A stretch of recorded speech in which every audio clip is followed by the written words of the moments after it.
when we attacked, it was Bawalpur, Jaish-e-Mohammed Bawalpur was attacked. So when you saw that, did you think that, back broken, or did you realize that it's a matter of time before these guys do something to avenge that mosque being shattered? No, I think it was very clear if you see the kind of statements that the Lashkar characters and the Jaish fellows have been making, and there are videos, they have been going around all kinds of places, making speeches, blood-curdling speeches. It was very clear that they were going to try and do something. The question was, it is one thing to be threatening revenge, and quite another do they have the kind of capacity and capability that they'll be able to do it? Number one. Number two, what will be the role of the Pakistani state? Because these guys cannot function without the Pakistani state. So quite clearly, I think the intentions of the Pakistani state was also very clear, that they are not going to let go of this whole terrorism industry which has started in that country, and they will continue to doing it. Now, maybe they'll do it at smaller levels so that there is no big retaliation, and maybe they'll say, okay, India, bring it on. Okay, we don't know. Like I've been telling some people, if you are a Pakistani and you have bought all the bullshit which Asim Munir and that his chapadasi Shahbaz Sharif have been trying to sell people, what is the story they are giving? That we have beaten India, right? None of them talk about the kind of beating they got, but we have beaten India. We have won the war. I don't know which war it was, but they've supposedly won a war. America is at our back. The Chinese are at our back, of course. The Turks are backing us Azerbaijan, completely. yes, all of them. And now even the Arab world, which had kind of pulled away from us, is backing us. So we can take on India. Because if Saudi Arabia has signed a deal with us, a mutual defense agreement, India cannot attack us anymore, because then Saudis will jump in. This is the Pakistani narrative. So add this to the kind of calls which the terrorists have been making. So it was, I don't think anybody in the government of India or in the security services would have thought that the Pakistanis are not going to do anything. I think that expectation would always be there. So this is an asymmetrical attack on India, which is a continuation of retaliation to Operation Sindoor? Look, again, in this particular case, I think I'll still wait till the investigations are complete, and I'll tell you why. Because I think Mr. Chand pointed this out. This cell does not emerge after Sindoor.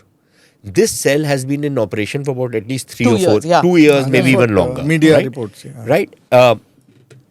So this cell has been there long standing, and I think this cell was planning something big. Now, were they planning something big because the Pakistanis had put them to it, or were these guys who were radicalized in a different environment, maybe having some Pakistani link? Because if again, and it's got nothing to do with the 27th Amendment and General Munir continuing. No. This is nothing to do with all that. The attack was not timed. Okay, this is the problem. When you start talking to me about Pakistan, then I can't stop. But on the 27th Amendment, just one sentence. What has the 27th Amendment done? Given him immunity, that's Nothing. all. A general in Pakistan always has immunity. The only person it has given immunity is to that crook, Asif Zardari. Okay. Musharraf could not be prosecuted. Dubai chala gaya tha na. कोई नहीं कर सकता, आपको prosecute नहीं कर सकते. But the point is not that. 27th Amendment has only made official what was already there. Look, if Imran Khan comes back into politics, he could do some stuff to Munir. So, when Imran comes back, we'll talk about it. Achha, theek hai. That is what you call we'll talk about what he hai when it's like, he's not going to be permanently. Can I make a political statement on it? It's like saying Rahul Gandhi जब prime minister बनेगा तब ये होगा. तो मतलब ठीक है, जब वो बनेगा तब की तब देखेंगे.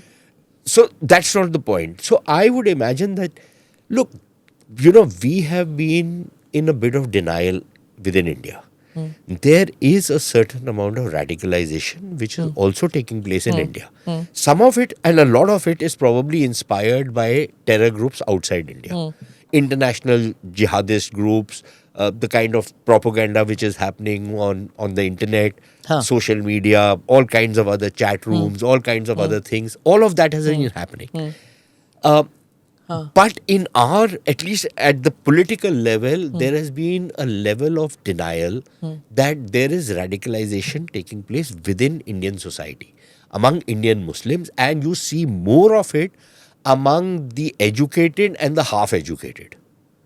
Because they are the ones who are consuming the kind of trashy videos that you and I would not even look at.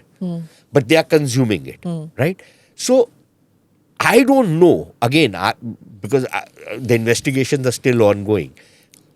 What were the links these guys had with the foreign fellows? Was there How a do you Pakistani monitor hat? it? Namaste, Jai Hind. You're watching ANI podcast with Smita Prakash.